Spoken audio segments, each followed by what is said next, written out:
Hello, my dear students.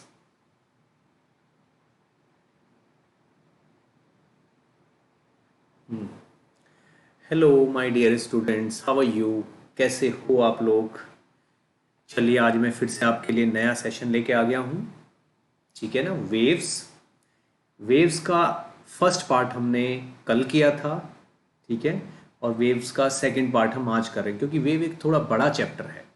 तो इसमें number of concepts अगर हमें पूरे कवर करने हैं तो क्वेश्चंस बहुत सारे करने पड़ेंगे, तब जाके सारे कॉन्सेप्ट्स यहाँ पे कवर होते हैं। तो चलिए, मैं पूरी उम्मीद करता हूँ कि आप लोगों को इस सेशन के सारे क्वेश्चंस अच्छे लगेंगे और गेन होगा, सारे कॉन्सेप्ट्स आपके रिवाइज हो जाएंगे अच्छे तरीके से। एक चीज़ मैं यहाँ पे और बताना चाहूँगा कि यहाँ पे मैंने जो सेशन का लेवल है थोड़ा सा डाइल्यूट करके रखा है। एडवांस के टफ साइड नहीं है, एडवांस के ईजियर साइड है और मेंस के टफर साइड है। ठीक है ना? ताकि कॉन्सेप्ट को समझने में दिक्कत ना आए। ठीक है, चलिए थोड़ा सा और आगे बढ़ते हैं हम। ओके, ये लीजिए क्वेश्चन। यहां से शुरुआत करते हैं, थोड़ा इजी से क्वेश्चन से शुरुआत करते हैं। वेव्स का क्वेश्चन है, पढ़िएगा। एक साथ दो क्वेश्चन है। ठीक है ना? पार्ट 1 पार्ट 2 दोनों में मुझे आंसर बताइएगा क्या होगा। इसके लिए मैं आपको दे रहा हूं 2 मिनट और प्लस 1 मिनट, 2 + 1 मिनट।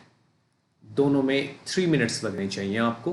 ट्राई करिएगा, ट्राई करिएगा, फिर मैं एक्सप्लेन करूंगा क्या है ये।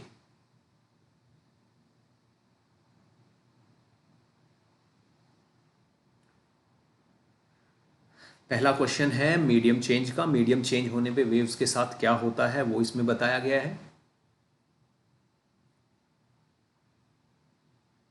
ठीक है ना? और दूसरे पार्ट में मीडियम चेंज होने से एम्पलीट्यूड और फ्रीक्वेंसी और वेव लेंथ पे क्या फ़र्क पड़ता है, उसकी पावर पे क्या फ़र्क पड़ता है, उस पर बेस्ड है। करिएगा ट्राई, और पूरी ईमानदारी से ट्राई करना है, बिल्कुल भी इधर उधर नहीं देखना क्वेश्चन को। ठीक है?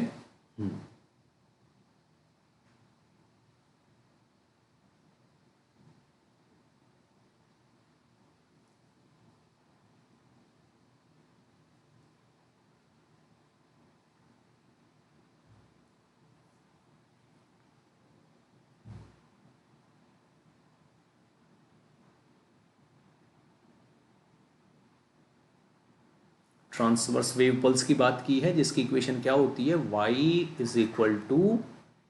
a साइन ओमेगा टी और प्लस माइनस के एक्स। बिल्कुल इसी फॉर्म में ये इक्वेशन भी लिखी हुई है, बीच में प्लस है।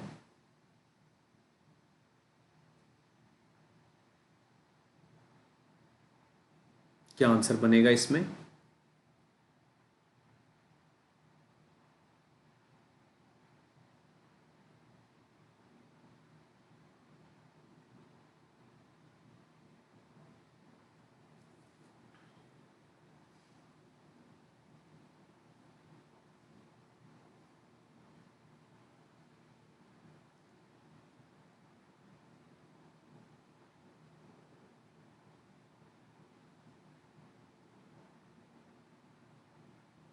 फर्स्ट पार्ट होने के बाद सेकंड पार्ट भी ट्राई करना है, क्योंकि जिससे फर्स्ट पार्ट हो जाएगा उसी के डेटा यूज होके सेकंड पार्ट होगा यहाँ पे। ओके, चलिए अब मैं एक्सप्लेन कर देता हूँ क्या है ये। देखिए, इसने बोला है composite string is made of by joining two string of different masses. यानी कि समझ लो एक स्ट्रिंग तो ये है यहां तक की, और एक स्ट्रिंग ये है ये। अब इक्वेशन में बीच में क्या है? यहाँ पे प्लस है बीच में। प्लस होने का मतलब ये होता है कि वेव जो है वो नेगेटिव डायरेक्शन में चल रही है। वेव जो है नेगेटिव डायरेक्शन में चल रही है, यानी कि वेव इधर से आ रही है। अब इस जॉइंट को क्रॉस करके यूं आगे जाएगी। अब वो कह रहा है इसका मीडियम है म्यू और ये कितना है 4 म्यू। और ये हम जानते हैं कि दोनों में टेंशन तो बराबर रहती है, इसलिए अगर ये वाला मीडियम 1 है और ये वाला मीडियम 2 है तो V1 की वैल्यू होगी √T/μ और V2 की वैल्यू होगी √T/4μ। तो डेफिनेटली ये वाली वैल्यू V1/2 आ जाएगी। यानी कि इसमें स्पीड अगर आप V ले रहे हो तो इसमें स्पीड V/2 होगी। इसमें स्पीड अगर आप V ले रहे हो तो इसमें की स्पीड कितनी होगी? V/2 रहेगी स्पीड। ठीक है? अब रिफ्लेक्टेड वेव की बात कर रहा है ये, ठीक है ना। ये बोल रहा है ना इसमें, a transverse wave pulse of this t second x second sent along the lighter string towards the joint is at x is equal to 0। अब जॉइंट को ये बोल रहा है कि joint x is equal to 0 पे है, ठीक है। The equation of the wave pulse reflected from the joint. तो भाई जब एक वेव ऐसे करके मान लीजिए यूं जा रही है, तो इसका कुछ पार्ट तो अगले वाले मीडियम में ट्रेवल कर जाता है, इसका कुछ पार्ट तो अगले वाले मीडियम में ट्रेवल कर जाता है, और कुछ पार्ट इधर की साइड ही रिफ्लेक्ट होके वापस आ जाता है, ठीक है ना। रिफ्लेक्ट होके वापस आ जाता है, वो रिफ्लेक्ट होके ऊपर की साइड भी जा सकता है, नीचे की साइड भी जा सकता है, ये डिपेंड करेगा क्वेश्चन पे, ठीक है ना। अब आप ये देखिए यहाँ पे ऐसा क्या हो रहा है, ठीक है। अब ये वाली इंसिडेंट वेव है, ये रिफ्लेक्टेड वेव है, ये ट्रांसमिटेड वेव है। तो इंसिडेंट वेव जाएगी, इंसिडेंट वेव का कुछ पार्ट तो ट्रांसमिट हो जाएगा और कुछ रिफ्लेक्ट हो जाएगा। अब ये बोल रहा है कौन सी इक्वेशन होगी। सबसे पहली तो चीज, अब वेव जो रिफ्लेक्टेड वेव है उसकी वेलोसिटी तो अब इस तरफ हो गई, इसका मतलब बीच में माइनस आएगा, तो माइनस तो इन चारों ऑप्शन में है। तो मुझे इतना पता चल रहा है कि फ्रीक्वेंसी चेंज नहीं होती, फ्रीक्वेंसी में चेंज नहीं होता, फ्रीक्वेंसी मीडियम चेंज होने पे चेंज नहीं होती, दैट्स वाई ओमेगा भी मीडियम चेंज होने पे चेंज नहीं होगा, ठीक है ना। अब यहां पे फ्रीक्वेंसी तो चेंज नहीं होती पर वेलोसिटी तो चेंज हो जाती है। अब इस मीडियम में जो वेलोसिटी है वही रहेगी और इस मीडियम में फ्रीक्वेंसी है वही रहेगी। तो अगर वेलोसिटी और फ्रीक्वेंसी वही की वही है इस वाले मीडियम में, तो इस वाले मीडियम का जो लैम्डा है वो भी सेम ही रहेगा, और k होता है 2 पाई बाई लैम्डा। तो इस मीडियम का k ही रहेगा, हो सकता है इस मीडियम का k कुछ और हो जाए, ठीक है ना, इस मीडियम का k कुछ और हो जाए, तो यहाँ का k चेंज हो सकता है। लेकिन वो तो रिफ्लेक्टेड वेव की पूछ रहा है, इसलिए k सेम रहेगा, ओमेगा सेम रहेगा, k सेम रहेगा, ठीक है ना। रिफ्लेक्टेड के लिए k सेम रहेगा, जो ट्रांसमिटेड है उसके लिए k बदल जाएगा, ठीक। तो हमें इतना पता है कि बीच में माइनस का साइन आएगा और 5t माइनस 40x ही आएगा, ये 5t रहेगा और बीच में माइनस का साइन आ जाएगा, 40x आ जाएगा। अब रिफ्लेक्टेड वेव टकरा के वापस आ रही है, तो भाई जो एम्पलीट्यूड्स हैं उनका क्या फॉर्मूला होता है, ए ट्रांसमिटेड का एम्पलीट्यूड और ए रिफ्लेक्टेड का एम्पलीट्यूड। ए ट्रांसमिटेड का एम्पलीट्यूड होता है 2v2 by v1 plus v2, और ये क्या होता है, ए रिफ्लेक्टेड होता है v2 minus v1 by v1 plus v2 into amplitude of incident wave.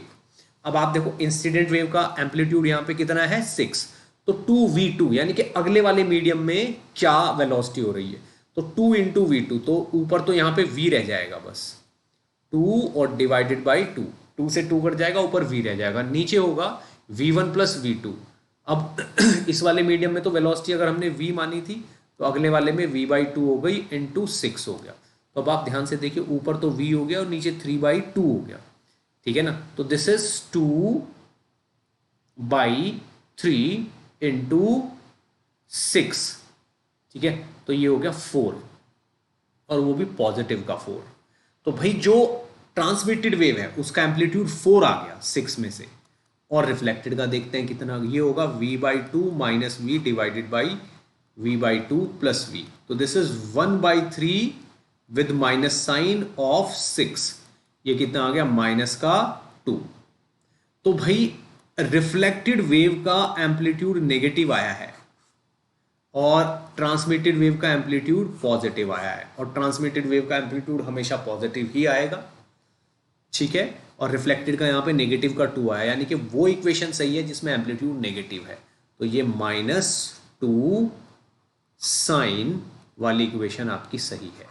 तो यानी कि यहाँ पे C option is the correct option, तो पहले वाले में सी ऑप्शन करेक्ट हो जाता है, ठीक है ना। तो 5t माइनस 40x सही है और -2 का एम्पलीट्यूड सही है। क्यों?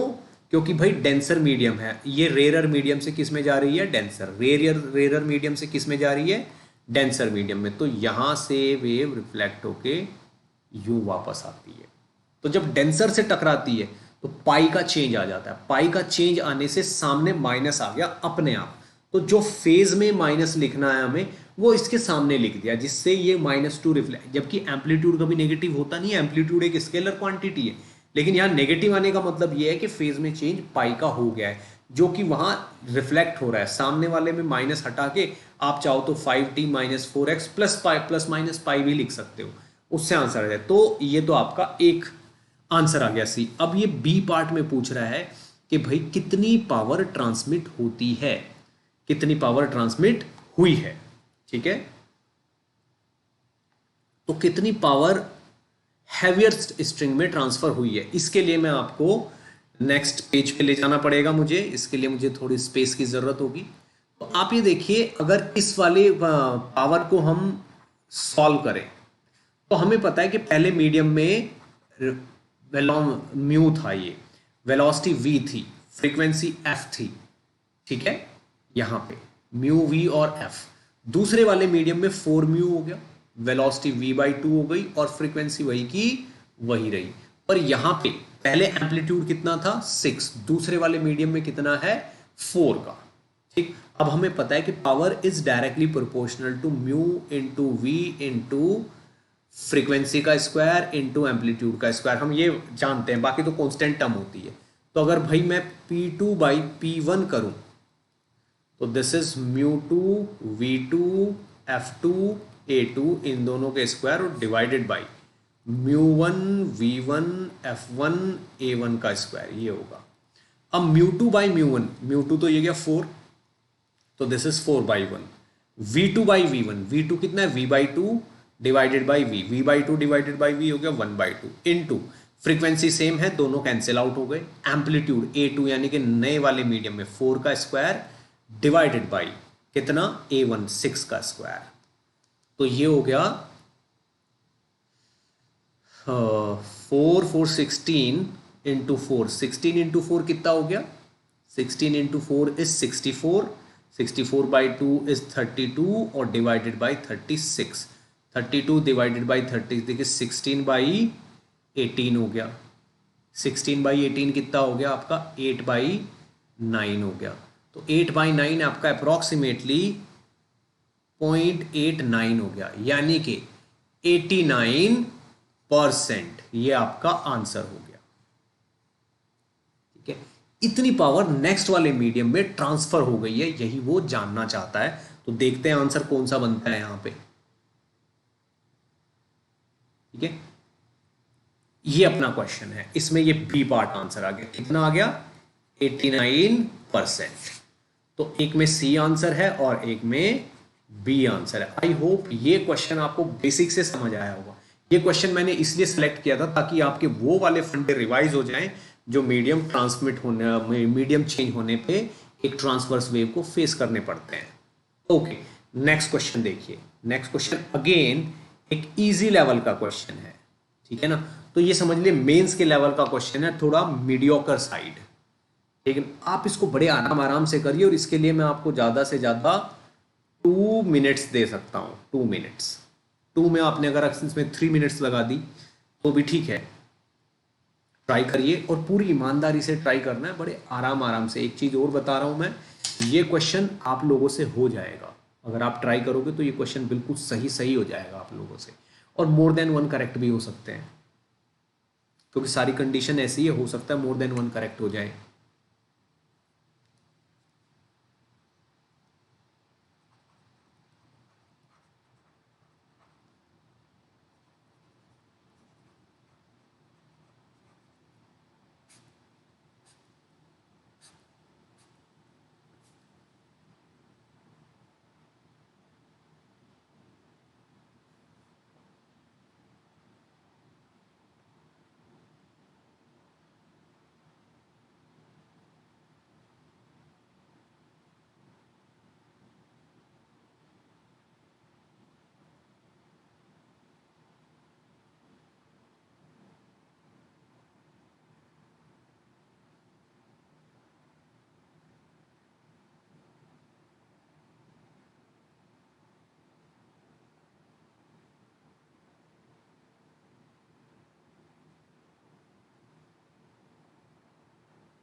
ओके, ये क्वेश्चन ऐसा है जिसमें आपको सारे ऑप्शन चेक करने पड़ेंगे।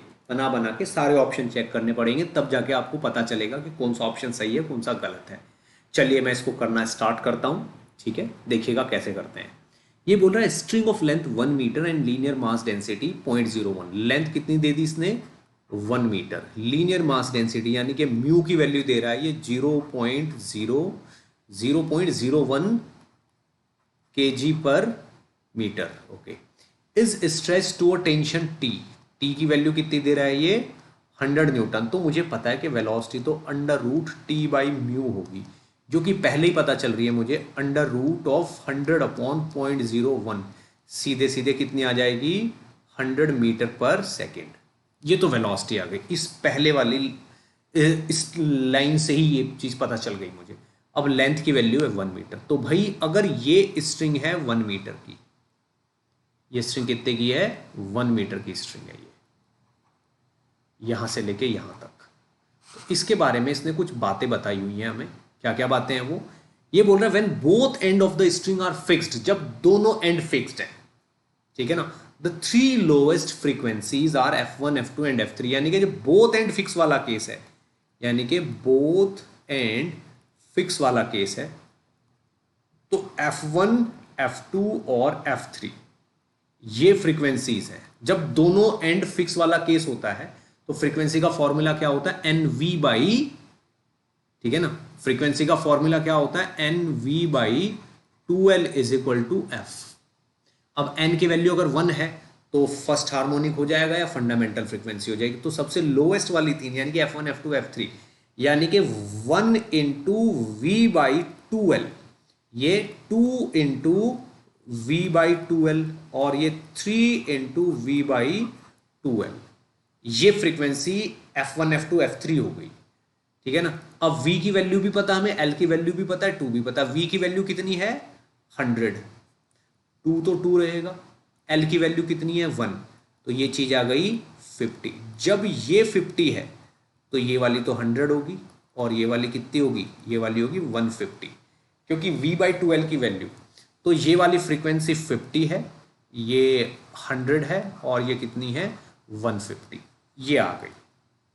अब ये बोल रहा है when only one and is fix, जब इसका केवल एक एंड फिक्स है तो तब फॉर्मूला क्या होता है, 2n+1 × V/4L, ये फ्रीक्वेंसी का फॉर्मूला होता है दूसरे वाले केस में।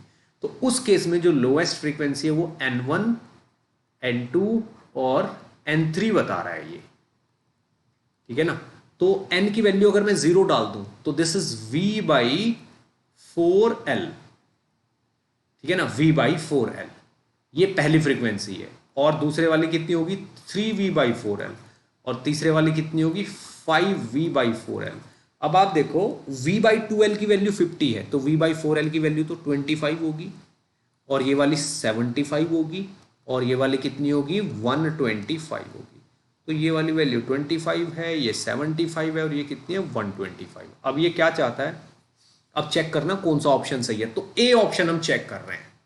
ए ऑप्शन में ये क्या बोल रहा है, N3 यानी कि 125 = 5 of N1, 5 of N1 यानी कि 5 × 25, बिल्कुल सही बात है यहां तक तो, = F3, F3 कौन सा है, ये 150 = F3, तो this is not equal to 150, ये गड़बड़ हो गई। तो ए ऑप्शन यहां पे गलत हो गया, ठीक है ना। बी चेक करते हैं। बी में बोल रहा है F3 कितना है, 150 = 5 of F1, F3 = 5 of F1, यहीं पे गलत हो गया ये, जो कि 5 of 50, जो कि गलत हो गया, तो बी यहीं पे गलत हो गया। सी चेक करते हैं। सी में क्या बोल रहा है, F3 कितना हो गया, 150 = N2, F3 = N2, ये तो गलत हो गया, F3 तो 150 है और N2 75 है, =75, ये भी गलत हो गया। सी ऑप्शन भी गलत हो गया। डी चेक कर लेते हैं, कोई तो सही निकलना चाहिए, डी सही है कि नहीं है पता नहीं। N2 की वैल्यू कितनी है, 75 = F1 + F2/2, यानी कि 50 + 100/2, यहां तक की बात बिल्कुल सही है। इज इक्वल टू 75, एकदम सही है। तो यहाँ पे D option is the correct option. तो डी ऑप्शन यहाँ पे सही है, बाकी तो मुझे सही नहीं लग रहे हैं, ठीक है ना, बाकी आप देख लेना। ठीक, अब ये ऑप्शन ही ऐसा था कि मोर देन वन करेक्ट हो सकते हैं, ठीक है, तो इस चीज को आप देख लेना। F3 is equal to N2, अगर यहां पे N2 के साथ में 2N2 लिख देता ना ये, तो सी ऑप्शन भी करेक्ट हो जाता। तो आई होप ये क्वेश्चन आपको कुछ तो बता ही रहा होगा। इस टाइप के क्वेश्चन आपके सही भी हो सकते हैं, गलत भी हो, क्योंकि मोर देन वन करेक्ट की आशंका रहती है इसमें, और ये है नहीं है ऐसा, ठीक है। चलिए आगे बढ़ते हैं, और ये क्वेश्चन देखिए, ये भी बहुत इजी लेवल का क्वेश्चन है। इसके लिए मैं आपको बस 2 ही मिनट दूंगा, फटाफट बताइए क्या करना है, फिर आगे बढ़ेंगे इसमें।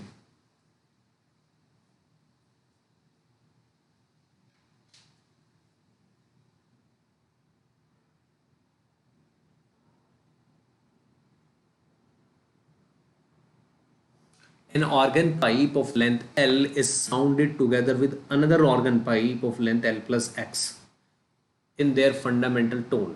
Fundamental tone यानी कि n is equal to 1 है, okay. The beat frequency heard will be, दोनों में बीट कितनी बनेगी? तो बहुत सिंपल क्वेश्चन है, बाइनोमियल लगेगा, इसकी इस सिचुएशन को देख के ही लग रहा है मुझे, क्योंकि कोई x is much much less than l, ऐसा जो रिजल्ट मतलब ऐसी जो कंडीशन है, ऐसी कंडीशन ये बाइनोमियल लगती है तभी देते हैं।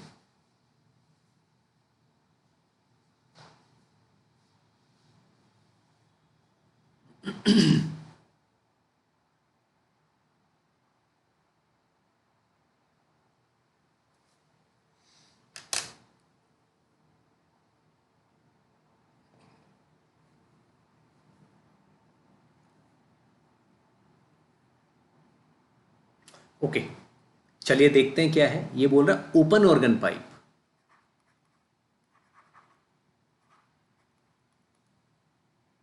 ठीक है ना। ओपन ऑर्गन पाइप में फ्रीक्वेंसी का फॉर्मूला क्या होता है? n/2l इंटू वी, यही होता है, ठीक है। तो दोनों के दोनों अपनी फंडामेंटल टोन में बज रहे हैं।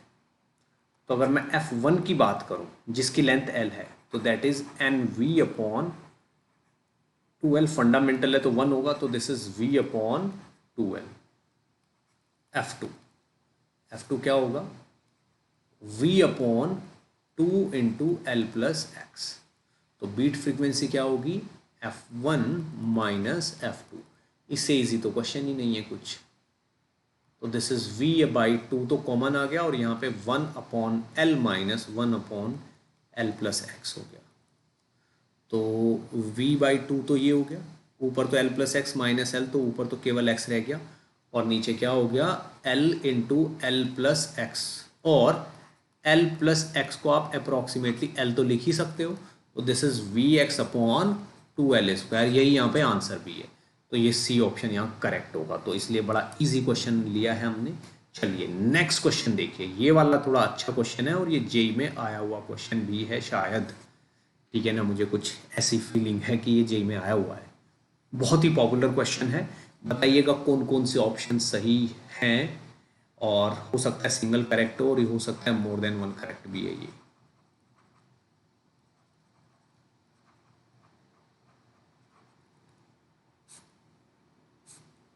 ये मोर देन वन करेक्ट भी है।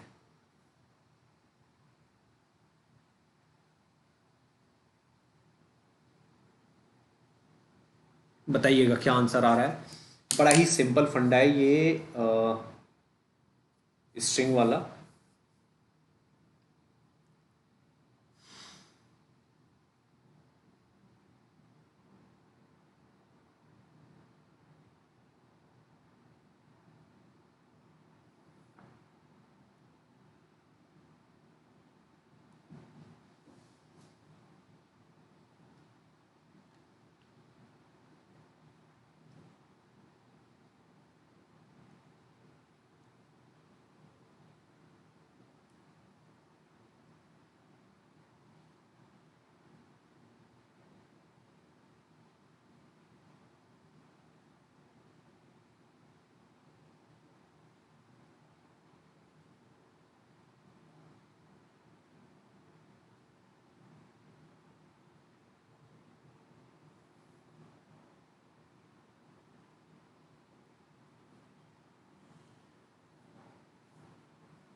लीनियर मास डेंसिटी भी यहाँ पे वेरी कर रही है, तो काफ़ी खतरनाक टाइप की सिचुएशन हो जाती है।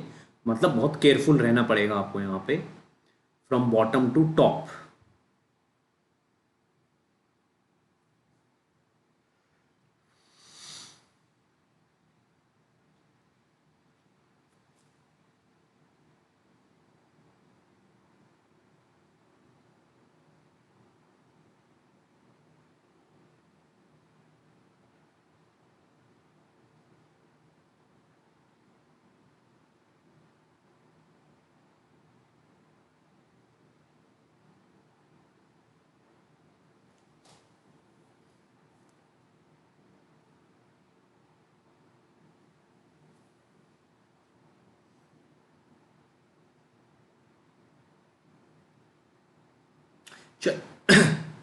चलिए स्टार्ट करते हैं क्वेश्चन को। ठीक है, मैं इसमें बताता हूं क्या क्या करना है, इसको बहुत ध्यान से देखना है आपको।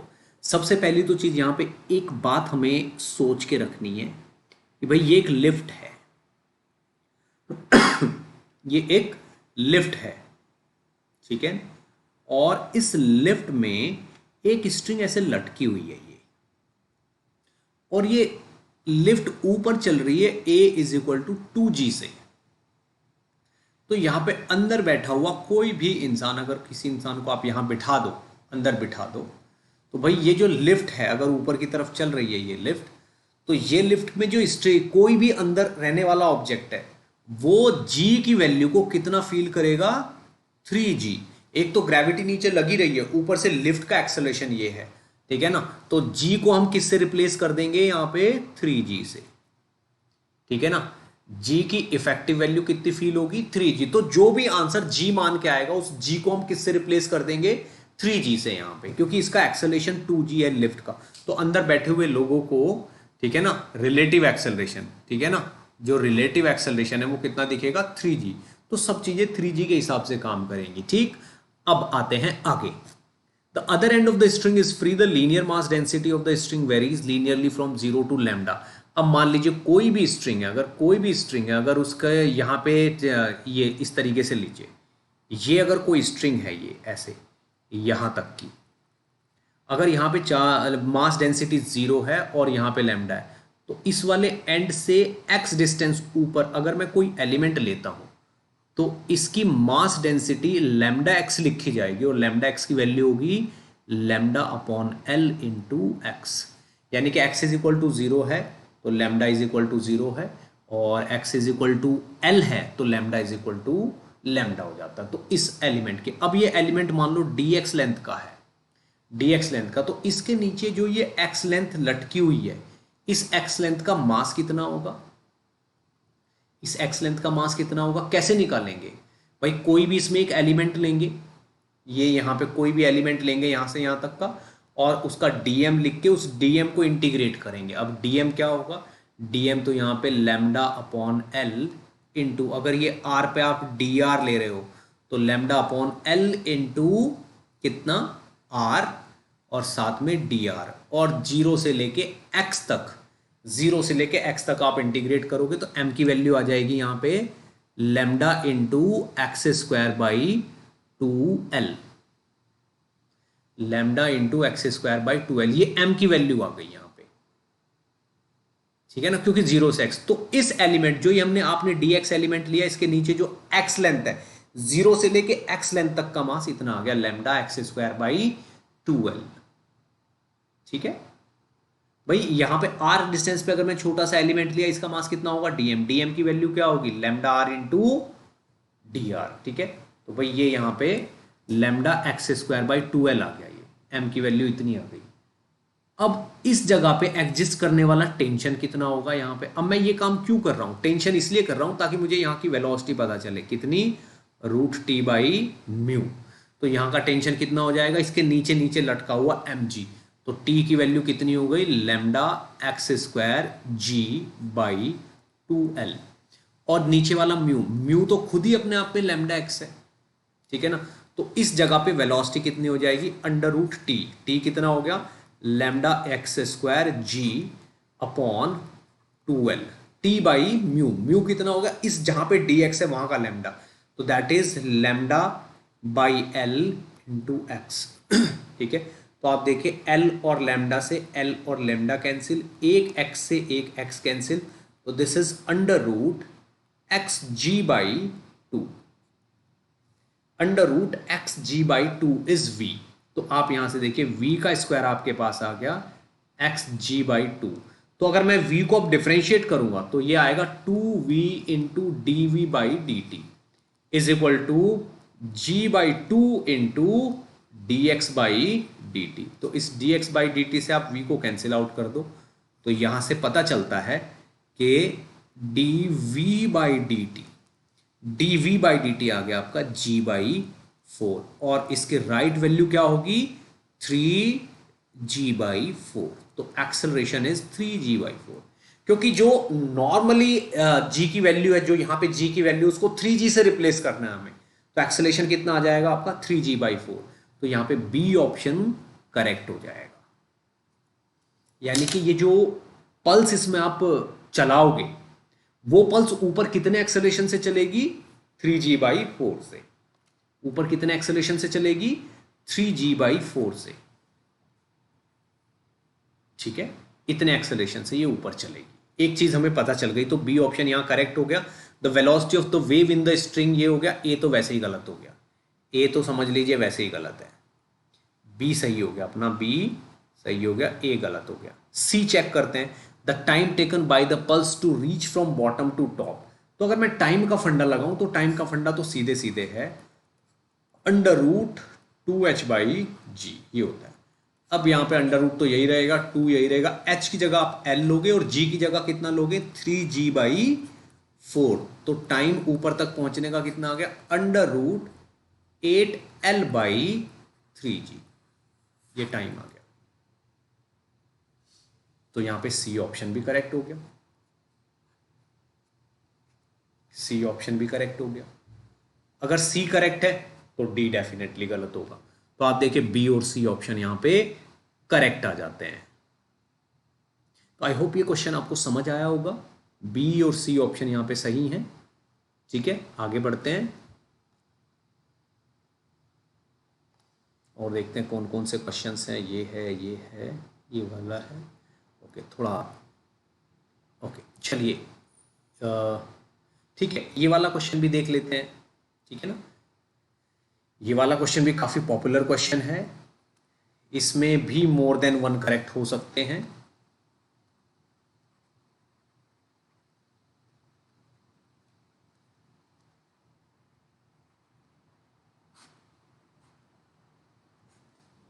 मोर देन वन करेक्ट हो सकते हैं। लीजिए, इसके लिए ज्यादा से ज्यादा आपको लगेंगे 3 to 4 मिनट्स। 3 to 4 minutes. बताइए क्या क्या आंसर है इसमें।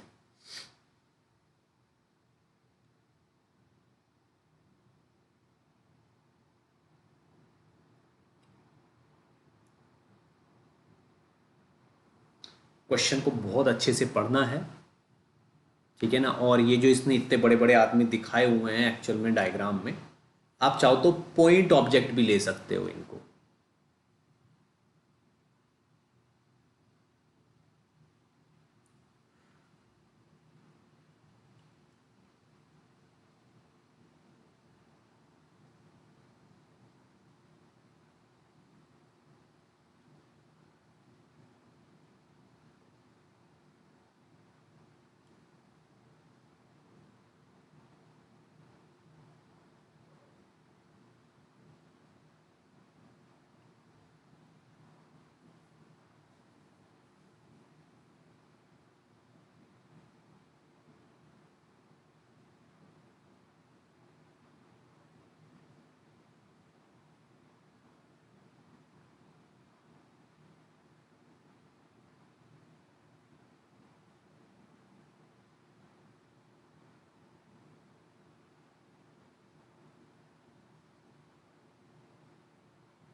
ओके, चलिए अब मैं इसको एक्सप्लेन करता हूं किस तरीके से है।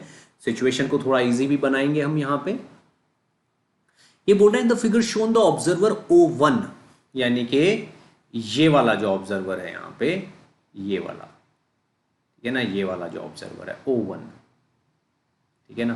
तो ये जो ऑब्जर्वर है ये फ्लोट कर रहा है, यानी कि बस वाटर की सरफेस पे पड़ा हुआ है, स्टैटिक, ठीक है ना, विद ईयर्स इन एयर। यानी कि अगर मैं यहां पे देखूं तो मैं इस डायग्राम को रीड्रॉ कर सकता हूं इस तरीके से, यूं, यहां तक मान लीजिए ये ऑब्जर्वर है, ऐसे ये, इसके कान हवा में है, पानी पे तैर रहा है ये, ठीक है, with ears in air, while another observer O2 is moving upward with constant velocity v1।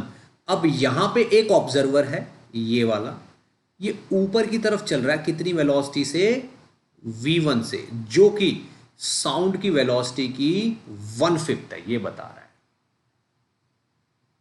Velocity of sound in the air is v and that of in water is 4v, ये भी बता रहा है, ठीक है ना। The source moves down with constant velocity v/5। यहां पे एक सोर्स है जो कि नीचे की तरफ चल रहा है कितने से, v/5 से, ठीक है ना, और f फ्रीक्वेंसी की साउंड निकाल रहा है। तो ये साउंड इसको सुनेगी, ये जो सरफेस पे इसको ये वाली साउंड सुनेगी, और थोड़ी ज्यादा फ्रीक्वेंसी की सुनेगी क्योंकि सोर्स इसकी तरफ आ रहा है। अब जितनी फ्रीक्वेंसी इस सरफेस को रिसीव होगी, इस सरफेस को जितनी फ्रीक्वेंसी रिसीव होगी, ठीक उतनी ही फ्रीक्वेंसी ये आगे वाले मीडियम में ट्रांसमिट कर देगी सरफेस, ये सरफेस आगे वाले मीडियम में ट्रांसमिट कर देगी। लेकिन इस सरफेस को कितनी फ्रीक्वेंसी रिसीव हो रही है ये हमें पता चलना चाहिए, इसका हमें पता चलना चाहिए। वो कैसे पता चलेगा, वो फॉर्मूला, डॉपलर इफेक्ट वाला फॉर्मूला लगा के पता चलेगा, ठीक है। तो O2 is moving this, the source moves down with constant velocity and emits sound of this, the velocity of sound in the air is v, downward 4v, the wavelength of sound received by O1, O1 को sound की wavelength कितनी मिल रही है ये बताना है। यानी कि यहां पे फ्रीक्वेंसी की बात नहीं कर रहा है ये पहले वाले में, ये बोल रहा है कि वेवलेंथ कितनी मिल रही है उसको, ठीक है। अब इस बात को आप ध्यान से सुनना। अगर मैं इस ऑब्जर्वर को मान लेता हूं कि इसको f1 फ्रीक्वेंसी रिसीव हो रही है, तो f1 की वैल्यू हो जाएगी v/v, यानी कि साउंड की वेलोसिटी डिवाइडेड बाय साउंड की velocity into original frequency f, ठीक है ना। अब आप देखो ऊपर जो यहां पे प्लस माइनस होता है वेलोसिटी ऑफ ऑब्जर्वर होता है, तो यहां पे प्लस माइनस 0 आएगा। लेकिन यहां पे क्या होता है, plus minus velocity of source होता है। अब सोर्स क्या है, ज्यादा सुनाना चाहता है, तो प्लस यहां पे v/5 हो जाएगा। तो फ्रीक्वेंसी की वैल्यू कितनी हो गई, 5v + v, ठीक है ना, 5v + v, तो 6v तो ये हो गया, ऊपर 5v हो गया, तो दिस इज 5v नहीं प्लस नहीं, ये माइनस होएगा, sorry this will be minus, क्योंकि ये जो ब्रैकेट में एक्सप्रेशन है ये ग्रेटर देन 1 आना चाहिए, क्योंकि फ्रीक्वेंसी की वैल्यू ज्यादा आनी चाहिए। तो माइनस, तो ये ऊपर वाला तो 5v हो गया और नीचे वाला हो गया 5v - v, ये हो गया 4v × f। तो दिस इज कितना हो गया, 5/4f। तो भाई f1 की वैल्यू कितनी आ गई, 5/4f। ये f1 की वैल्यू अगर इतनी फ्रीक्वेंसी उसको सुनाई देगी, ठीक है। अब मेरी बात को ध्यान से सुनना, ये तो एयर है ना, ठीक है ना, भले ही सोर्स आ रहा है v/5 से, लेकिन इस एयर में साउंड की वेलोसिटी तो v है। तो ये जो ऑब्जर्वर सरफेस पे पड़ा हुआ है इसको लगेगा कि v वेलोसिटी से वेव आ रही है और फ्रीक्वेंसी इतनी सुन रही है मुझे, तो लैम्डा कितना बताएगा, ये लैम्डा कितना बताएगा, v/f। तो v वेलोसिटी से तो वेव आ रही है और 5f/4 इसको फ्रीक्वेंसी सुन रही है, तो लैम्डा कितना बताएगा, ये 4v/5f। और एक्चुअल में इतना ही होगा, इन रियलिटी लैम्डा छोटा हो जाएगा, क्योंकि जब ये वेव निकाल रहा है ना, तो जब ये वेव निकाल रहा है तो जिस वेव को निकाला है उसने, जितनी देर में वो यहां पहुंचेगी ना, ये वाला सोर्स भी थोड़ा सा आगे बढ़ जाएगा यहां तक, तो वेव निकलनी तो यहां पे शुरू हुई थी पर एंड यहां पे, तो फाइनली वेव की जो लेंथ है ना वो इतनी आएगी, इतनी, ठीक। अगर ये यहां स्टेशनरी होता तब भी ये वाला एंड यहीं पहुंच जाता, तब वेव की लेंथ कितनी आती, तब वेव की लेंथ इतनी आती, तो अब वेव लेंथ कम आएगी, ठीक है ना, इसलिए वेव लेंथ छोटी हो जाती है। तो भाई ए ऑप्शन तो हमारा सही निकल रहा है, तो ए ऑप्शन को तो हमें राइट क्लिक करना पड़ेगा, ये तो राइट है। अब बी चेक करते हैं, बी में क्या बोल रहा है, the wavelength receive of the sound received by O1 is ये, तो बी तो गलत होएगा ही होएगा। सी और चेक करते हैं, सी में क्या बोल रहा है, the frequency of the sound received by O2, ठीक है ना, O2 जो फ्रीक्वेंसी रिसीव कर रहा है वो कितनी है, ठीक है ना। अब बड़े सोचने वाली बात है, O2 जो है ये है O2 चल रहा है ऊपर कितने से, V/5 से, और यहां से फ्रीक्वेंसी आ रही है कितनी है, F1 फ्रीक्वेंसी आ रही है। तो इस F1 को अगर ये O2 रिसीव करेगा, यूं आगे चलते चलते चलते चलते O2 अगर इसको रिसीव करेगा, इस फ्रीक्वेंसी को O2 रिसीव करेगा, तो उसको और ज्यादा सुनाई देगी। तो उसके लिए अगर मैं फिर से इक्वेशन लगाऊं, तो मान लो ये F2 रिसीव कर रहा है, कितनी रिसीव कर रहा है, F2, तो यहां पे F2 की वैल्यू होगी F1 इंटू V/V, लेकिन यहां पे साउंड की वेलोसिटी तो 4V है, तो 4V/4V तो यहां आ जाएगा। अब इस इंटरफेस से वेव जनरेट होके आ रही है, इंटरफेस से फ्रीक्वेंसी चेंज हो रही है, तो इंटरफेस से वेव जनरेट हो गया, यानी कि जो सोर्स है वो तो 0 वेलोसिटी पे है, लेकिन जो ऑब्जर्वर है वो V/5 से चल के ज्यादा सुनना चाहता है। तो ज्यादा सुनने का मतलब है कि इस एक्सप्रेशन की वैल्यू ज्यादा होगी, तो ये 4V + V/5 हो जाएगा। तो ये फ्रीक्वेंसी तो F1 लिखेंगे हम, यहाँ पे F1 की ये वाली वैल्यू डालनी पड़ेगी, और ये कितना आएगा, 5 और 4 20V + V, तो ये आ जाएगा 21V/5 इंटू नीचे कितना आ जाएगा, 4V। अब मैं अगर इसमें F1 की वैल्यू डालूंगा, तो यहां पे आपको मिलेगा F2 is equal to 21V/5 into 4V, और साथ में F1 की वैल्यू कितनी है, 4V/5F। F1 की वैल्यू कितनी है, F1 की वैल्यू कितनी थी हमारी, 5/4F। तो यहां पे एक सेकेंड, ये F1 आएगा तो 5/4F आएगी, तो दिस इज 5/4F। तो 5 से तो यहां पे 5 कट गया, और V से V कट गया, ये आ गया 21/4 इंटू 4, नीचे 16 आ गया, और ये आ गया F। तो ये तो 21/16 हो गया, इसका मतलब C ऑप्शन तो अपना करेक्ट है, C ऑप्शन यहां पे करेक्ट आ गया।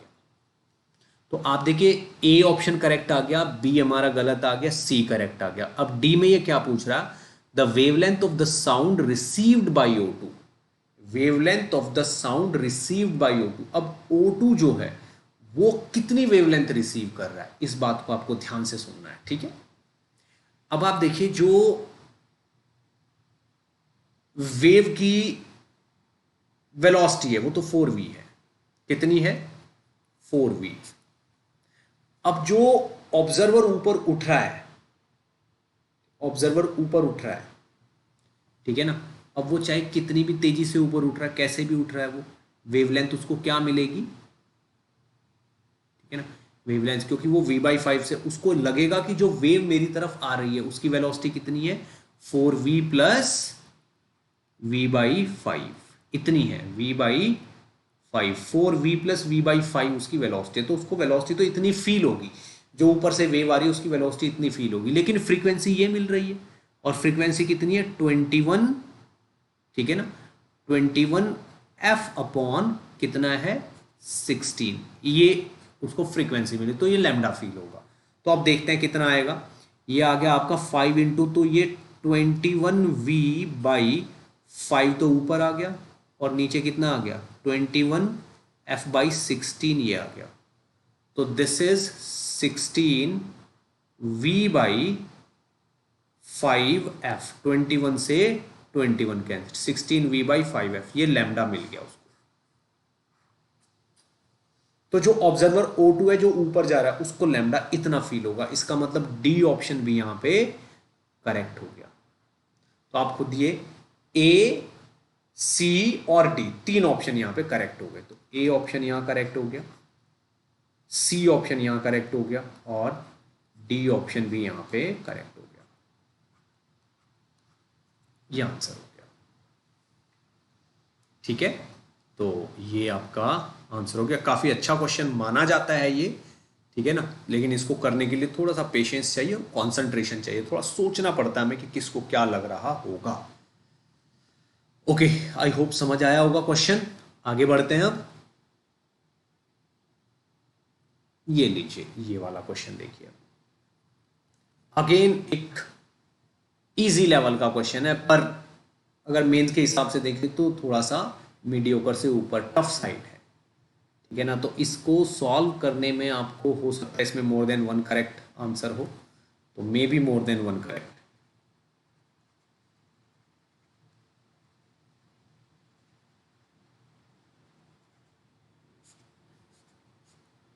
More than one correct answer है इसका।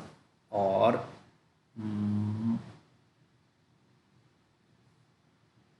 हो सकता है इसके लिए ले लीजिए आप 3 मिनट्स, क्योंकि थोड़ी सी कैलकुलेशन है, सोचना पड़ेगा। 3 मिनट्स आप ले सकते हो, 3 मिनट्स में तो पक्का हो जाएगा। इनफैक्ट 2 मिनट देनी चाहिए थी मुझे।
ओके, बहुत केयरफुल होके करना है, और सारे फॉर्मूले आपको याद होने चाहिए अगर आप इस टाइप का क्वेश्चन कर रहे हो तो।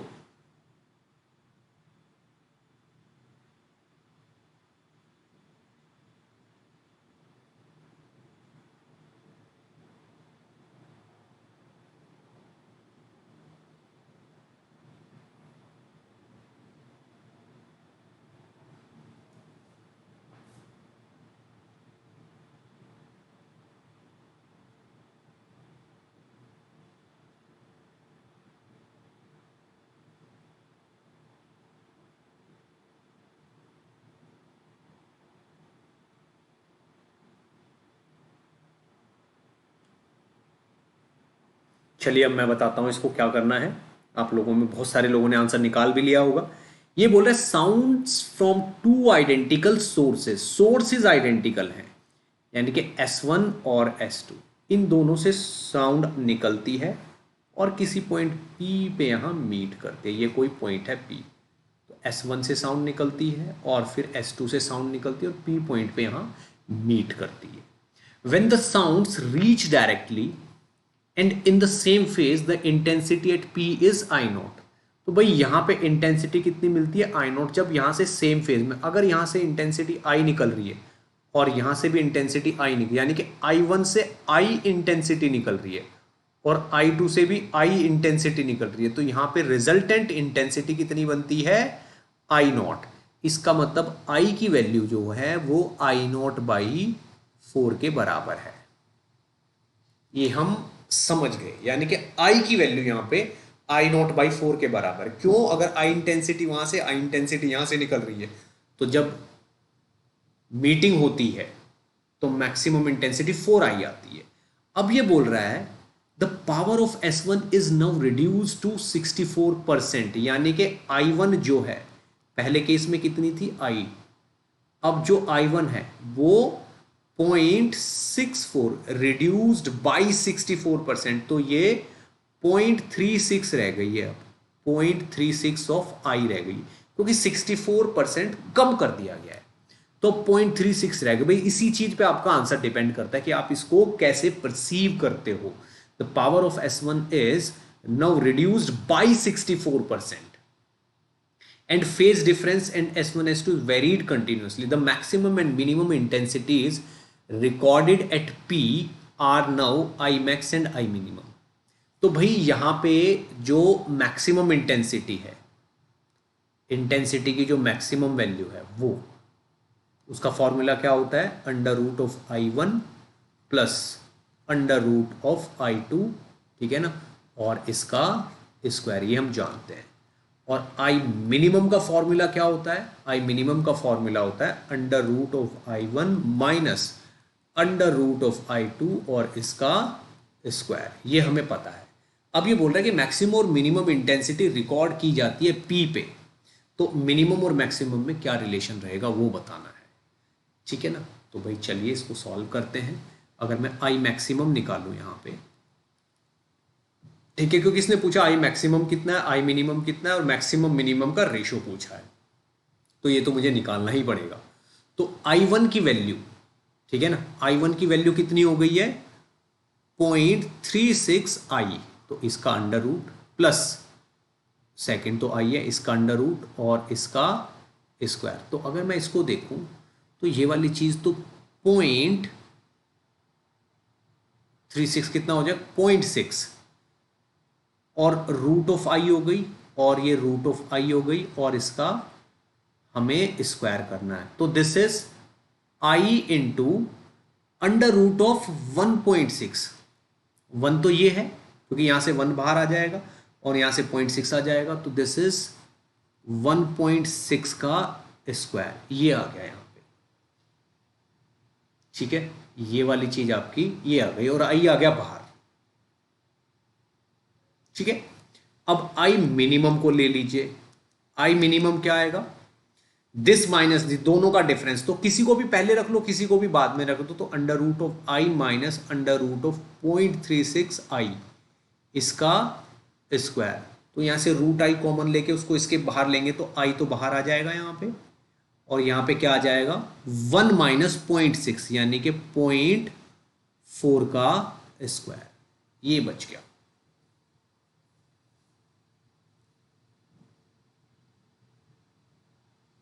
पॉइंट 4 का स्क्वायर। तो अब आई मैक्सिमम की वैल्यू अगर मैं देखूं तो आई इंटू 1.6 का स्क्वायर बन रहा है, ठीक है ना। अब इस आई को अगर मैं उससे रिप्लेस कर दूं तो क्यों ना मैं इसको I0/4 लिख दूं, तो दिस इज 1.6 इंटू 1.6 और डिवाइडेड बाई 4 इंटू I0, जो कि आपका 0.4 इंटू 1.6 यानी कि 0.64 ऑफ I0 आ जाएगा। इसका मतलब ए ऑप्शन यहां पे आपका करेक्ट हो गया, ए ऑप्शन यहां पे आपका करेक्ट हो गया, ठीक है। और आपके सामने ही है 1.6 इंटू 1.6 डिवाइडेड बाई 0.4 इंटू 0.4, ठीक है, और this is I max upon I minimum, और ये आपके पास आ जाएगा 16। तो यहां पे आपका एक सी ऑप्शन भी करेक्ट बन जाता है। तो ए ऑप्शन और सी ऑप्शन दोनों करेक्ट है,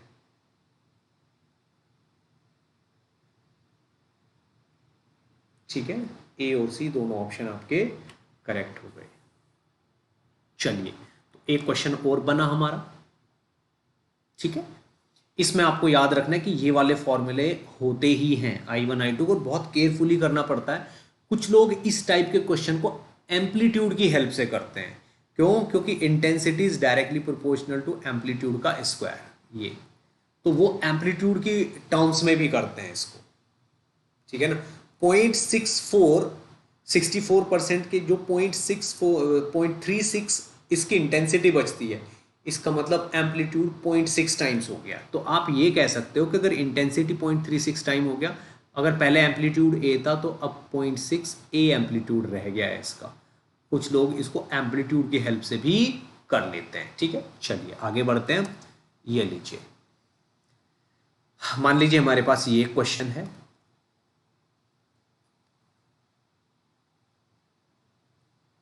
ट्राई करिएगा इसको।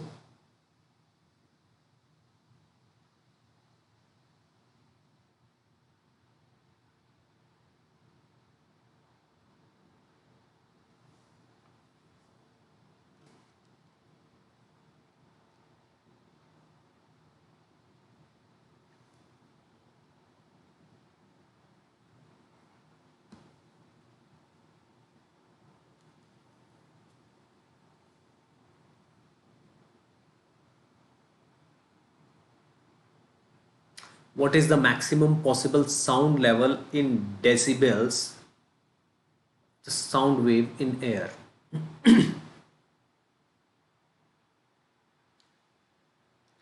एयर में साउंड का मैक्सिमम साउंड लेवल कितना हो सकता है डेसिबल में? ठीक है, इस क्वेश्चन को आप ले सकते हो 2 से 3 मिनट। बेसिक लेवल का क्वेश्चन है, बिल्कुल बेसिक लेवल का क्वेश्चन है, जिसमें बेसिक नॉलेज यूज होती है और आप इसको कर भी सकते हो।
इस क्वेश्चन को भी आप कर सकते हो बड़े आराम से।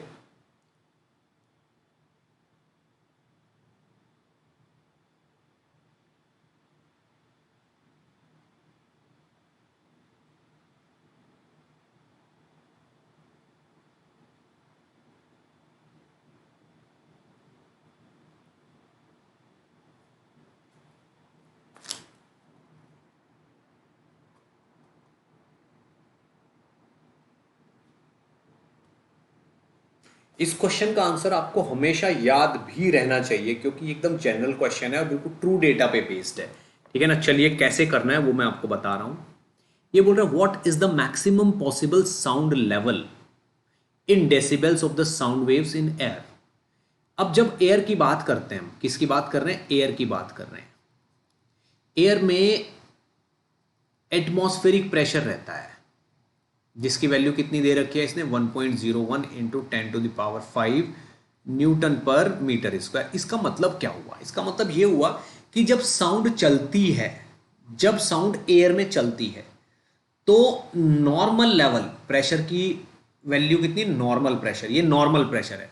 तो इससे कहीं कहीं पे प्रेशर ज़्यादा हो जाता है, कहीं कहीं पे कम हो जाता है, कहीं कहीं पे ज़्यादा हो जाता है, कहीं कहीं पे कम हो जाता है, कहीं पे ज़्यादा कहीं पे कम। इस तरीके से साउंड चलती है, कहीं पे प्रेशर ज़्यादा कहीं पे कम, कहीं पे ज़्यादा कहीं पे कम, ऐसे चलता है। तो आप खुद देखिए, जब प्रेशर कम होता है तो नॉर्मल प्रेशर से थोड़ा सा कम हो जाएगा, फिर नॉर्मल प्रेशर से ज़्यादा हो जाएगा, इसी में वाइब्रेशन। अब आप देखिए, जब प्रेशर की वैल्यू P0 है तो इसमें कितना कम हो सकता है प्रेशर, कितना नीचे तक जा सकता है, कितना नीचे तक जा सकता है प्रेशर।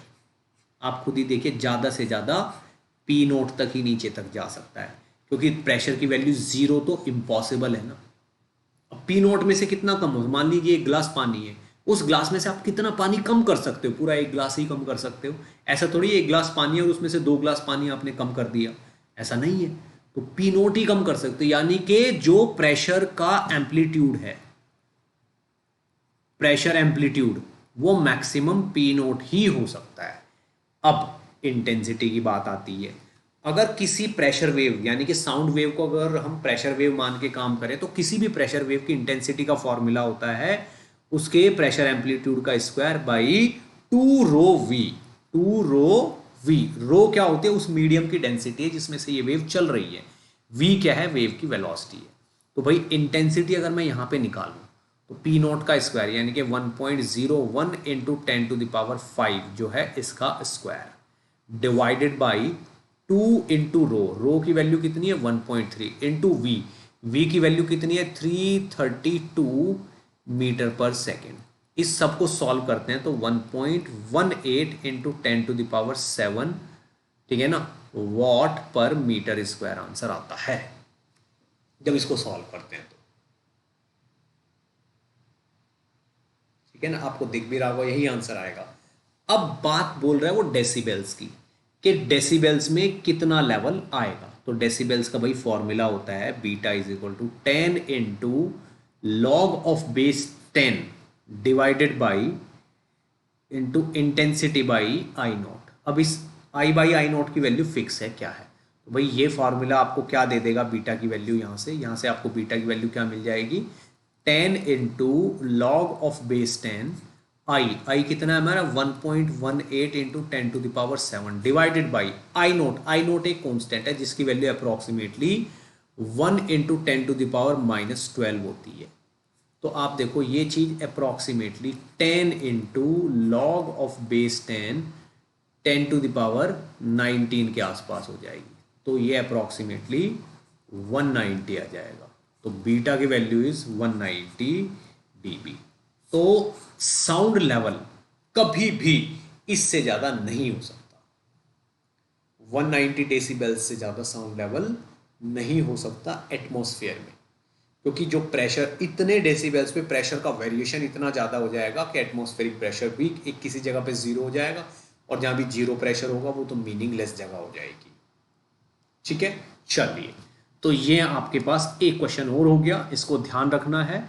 इसमें आपको ये इंटेंसिटी का फॉर्मूला पता चला है, इसको याद रखना है साउंड वेव की इंटेंसिटी का।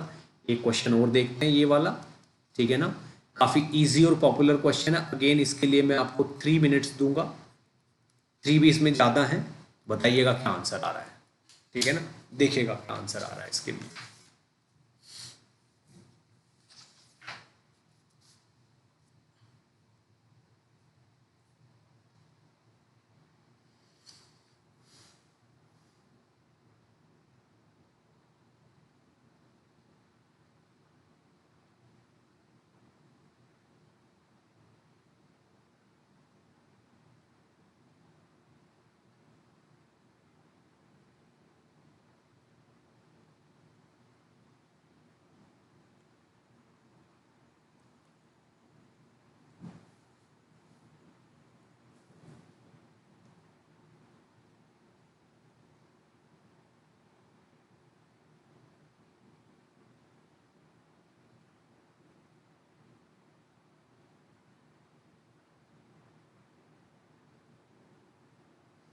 बहुत आराम से सोच समझ के करिएगा। इस क्वेश्चन के लिए आपको इंटरफेरेंस की अच्छी खासी नॉलेज होनी चाहिए। इंटरफेरेंस पे बेस्ड है ये, ठीक है ना, और पूरी ईमानदारी से ट्राई करिए क्या आंसर आएगा। ज्योमेट्री लगेगी थोड़ी थोड़ी, थोड़ी थोड़ी ज्योमेट्री लगेगी और सॉल्व हो जाएगा क्वेश्चन।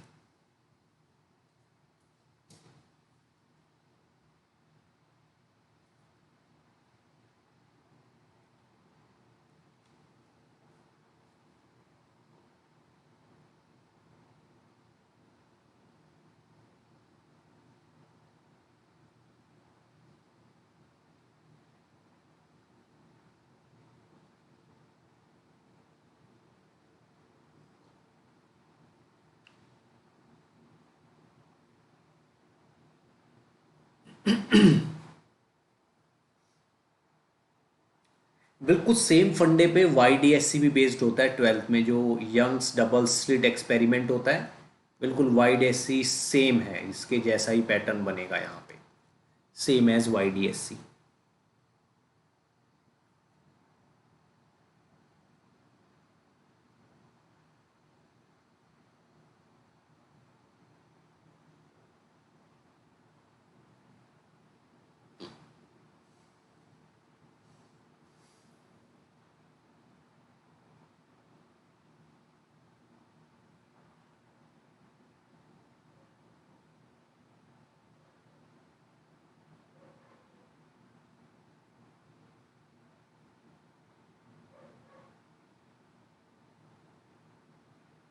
चलिए अब मैं बताता हूं इसको। ये बोल रहा है to coherent narrow sources emitting sound of wavelength lambda. तो लैम्डा की तो वो वेवलेंथ प्रोड्यूस कर रहे हैं, दोनों के बीच का सेपरेशन कितना है, 2 लैम्डा। तो बड़े ध्यान से सोचने वाली बात है कि दो सोर्सेज हैं जिनके बीच की डिस्टेंस लैम्डा है, ये S1 और ये S2, और ये यहाँ पे कोई स्क्रीन रखी हुई है, कोई भी स्क्रीन ले लो, ये कितनी भी दूर हो सकती है। दिखाने को तो ये d डिस्टेंस इसने बोली है यहाँ पे, पर ये कितनी भी दूर हो सकती है। तो भाई अगर एक वेव यहाँ से चलेगी और चल के यहाँ स्क्रीन पे पहुंचेगी, दूसरी वेव यहाँ से चलेगी चल के यहाँ स्क्रीन पे पहुंचेगी, तो डायरेक्ट इस पॉइंट पे जो उनके पाथ का डिफरेंस है वो तो बिल्कुल ये के बराबर हो जाएगा ना, ये वाला, और ये कितना है 2 लैम्डा। तो पाथ का डिफरेंस 2 लैम्डा के बराबर, तो यहाँ तो मैक्सिमा आएगा ना, यहाँ तो मैक्सिमा आएगा। ठीक है ना।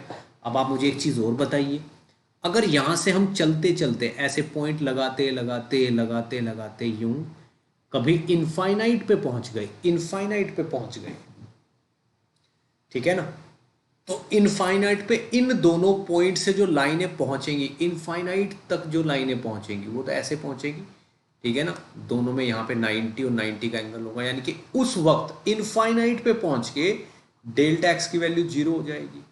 तो यहाँ पे डेल्टा एक्स की वैल्यू 2 लैम्डा है, इनफाइनाइट पे डेल्टा एक्स की वैल्यू 0 है, तो बीच में कहीं ना कहीं किसी ना किसी जगह डेल्टा एक्स की वैल्यू लैम्डा भी जरूर होगी, क्योंकि एक ग्रेजुअल चेंज है।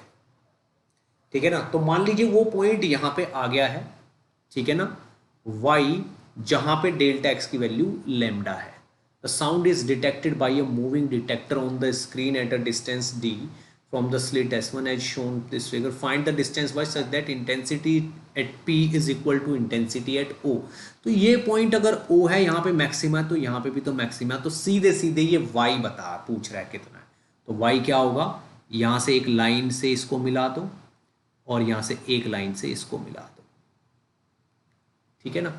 ये हो गया आपका, समझ लीजिए x2 और ये हो गया x1। तो यहाँ का डेल्टा एक्स यानी कि x1 माइनस x2 आपका होना चाहिए डेल्टा एक्स, जो कि होना चाहिए आपका लैम्डा। अब जो यहाँ पे YDSC वाला फंडा लगता है या ज्योमेट्री वाला फंडा लगता है, उसको देखना आप ध्यान से। हमें क्या करना है, ठीक है ना, एक इसने बोला है कि d जो है that is much much greater than lambda, यानी कि ये वाली डिस्टेंस बहुत ज़्यादा है इस 2 लैम्डा से, ठीक है ना, 2 लैम्डा से ये वाली डिस्टेंस बहुत ज़्यादा है, ठीक है ना। तो ये वाला जो एंगल है दोनों के बीच का, ये बहुत कम होगा, क्योंकि ये डिस्टेंस बहुत दूर है। ये भले ही कितना हो, पर ये वाला एंगल बहुत छोटा होगा। तो अगर मैं यहाँ से एक इस पे परपेंडिकुलर डाल दूँ यूँ, ये मैंने क्या डाल दिया, एक परपेंडिकुलर डाल दिया, तो इस वाले एंगल को अगर मैं थीटा ले लूँ यहाँ पे, इस वाले एंगल को अगर मैं थीटा ले लूँ, तो ये नीचे वाली लेंथ तो 2 लैम्डा है, ये थीटा है, ठीक है ना। तो ये वाली लेंथ कितनी हो जाएगी, 2 लैम्डा कॉस थीटा। तो this should be equal to 2 lambda cos theta. तो यहाँ पे कॉस थीटा की वैल्यू कितनी आ गई, 1/2, थीटा की वैल्यू कितनी आ गई, 60 डिग्री, थीटा की वैल्यू कितनी आ गई, 60 डिग्री। अब ये वाला एंगल अगर थीटा है यहाँ पे ये, और ये वाली डिस्टेंस डी है, तो वाई क्या होगा, क्योंकि वाई बाई डी, तो यहाँ थीटा है, तो आप देखो tan theta is equal to क्या आ गया, वाई बाई डी, और टेन थीटा यानी कि 1060 कितना हो गया, √3। तो यहाँ से सीधे सीधे वाई की वैल्यू कितनी आ रही है, d√3। ये आपका आंसर है। इस तरीके से इसको हम सॉल्व कर सकते हैं। अब यहाँ पे कुछ लोग सोच रहे होंगे सर आपने वो परपेंडिकुलर क्यों डाला, वहां पे परपेंडिकुलर क्यों डाला। भाई यही तो यहाँ की ट्रिक है, यही तो यहाँ का पंच है, समझ लीजिए, क्योंकि इसने दिया है d is much much greater than lambda, तो d जो है वो लैम्डा से बहुत ज्यादा है, ठीक है ना। तो ये दोनों भले ही ऐसे हो यूं हो, पर ये बहुत दूर जाके मिलेंगे, बहुत दूर जाके मिलेंगे ऐसे यूं, ठीक है ना, बहुत दूर, क्योंकि तो ये वाला एंगल बहुत छोटा होगा, ये वाला एंगल भले ही कितना बड़ा हो जाए, ये वाला और ये वाला, पर ये वाला एंगल छोटा हो। अब ये वाला एंगल छोटा होगा, तो इससे यहाँ पे परपेंडिकुलर अगर आप डाल दो, तो ये जो डिस्टेंस है ये डिस्टेंस इन दोनों लाइनों का डिफरेंस हो जाता है, ठीक है ना। ये वाली जो डिस्टेंस है ना, यहाँ से लेके यहाँ तक की जो डिस्टेंस है ये वाली डिस्टेंस है जो यहाँ से लेके यहाँ तक की, ये वाली जो डिस्टेंस है, ये वाली डिस्टेंस इन दोनों लाइनों का डिफरेंस हो जाता है। और ये वाली डिस्टेंस कितनी होगी, 2 लैम्डा कॉस थीटा। ठीक है ना। तो चलिए बच्चों, मैं यहीं पे आप लोगों से विदा लेता हूं। वैसे और भी क्वेश्चन बचे हुए हैं, आप देखिए यहाँ पे क्वेश्चन बचे हैं, तो ये क्वेश्चन हम नेक्स्ट टाइम कभी भी जब भी टाइम मिलेगा तब करेंगे। ठीक है ना। तो आज का सेशन हम यहीं पे समाप्त करते हैं। ठीक है, चलिए, okay, bye bye, take care. जाने से पहले मैं आपको बस 1-2 मिनट में कुछ चीजें बताना चाहूंगा। देखिए, ज्योमेट्रिकल ऑप्टिक्स और वेव ऑप्टिक्स, ठीक है ना, 12th क्लास के लिए एक नया बैच स्टार्ट हो रहा है 4 अगस्त से, जो कि एकदम परफेक्ट बैच है, जिसमें डिटेल्ड क्लास है ये, जिसमें थ्योरी प्लस प्रॉब्लम सॉल्विंग होगी और एडवांस तक बात पहुंचेगी। हम एडवांस तक पढ़ाएंगे, यानी कि ये जेई के एडवांस के लिए है, जेई एडवांस के लिए बैच है ये। तो 12th क्लास का नया बैच स्टार्ट हो रहा है 4 अगस्त से, जिसमें ज्योमेट्रिकल ऑप्टिक्स और वेव ऑप्टिक्स होगा। इसके बाद मॉडर्न फिजिक्स भी होगा। तो आप इस बैच को ज्वाइन कर सकते हो 4 अगस्त से, जिसकी टाइमिंग रहेगी 3:30 to 5 शाम के टाइम, 3:30 से 5 बजे इसकी क्लास लगती है अनअकैडमी पे। ठीक है, एक दूसरा बैच और स्टार्ट हो रहा है 4 अगस्त से वेव्स पे। ठीक है, इसकी टाइमिंग रहेगी 1:30 to 3। ठीक है ना, और ये सब कुछ अनअकैडमी प्लस पे हो रहा है,